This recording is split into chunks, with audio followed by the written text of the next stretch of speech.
all I could picture was that all the houses were just about to go on fire. Breaking at 11, flames tore through a home in South Fort Myers. Some of you could see this thick plume of smoke into the air miles away. The fire was so intense, neighbors were worried it was going to spread to their houses. Thankfully, firefighters were able to stop the flames before that happened.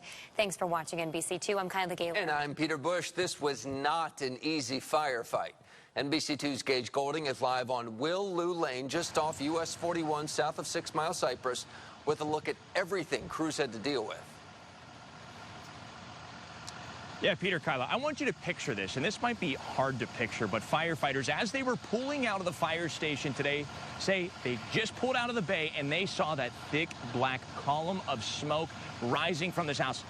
One firefighter tells me in his years, he's never seen anything like that. This is along Will-Lou Lane, as you just said, here in South Fort Myers. Neighbors say they walked outside to see this house fully engulfed in flames, and firefighters here hours after the fact still here working on packing up their hoses and continuing to investigate. Now, as you take a look at this house here, there is all kind of stuff sitting outside. South Trail Fire, along with San Carlos Park and Iona McGregor, they say this 3-story home was heavily damaged. They wouldn't go as far as saying a total loss or destroyed, but heavily damaged. Video from above shows all kinds of things in the front yard that made it just harder for firefighters to access this house. Meanwhile, some people thought this fire was so big, their homes were next on the list.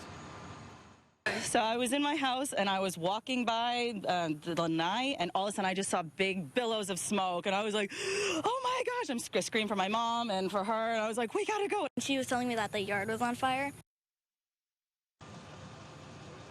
Yeah, thankfully that fire didn't spread to other houses. One thing that firefighters did have to battle here, other than the flames, was all of that stuff in the yard and inside on the stairs. Tonight, firefighters are still trying to figure out what exactly sparked this fire. Now, Peter, Kyla, there's another thing that I want to talk about, something that a lot of people probably think is common sense. However, one thing, and a lot of people here impatient, they want to get back home. I totally understand that. But these fire hoses, as you can see, were actually strung across the street here from the fire hydrants, and people were running over those fire hoses. Look, it's dangerous for the firefighters, it's dangerous for you and your car, and it's simply against the law in Florida. That's right, you can get a fine. You just don't want to do that. So if you ever are in this situation like this where there's an active fire going on, those fire hoses are across the ground, just remember, be patient and don't drive over those hoses. I'm reporting live on Will-Lou Lane in South Fort Myers tonight. Gage Goulding, NBC2.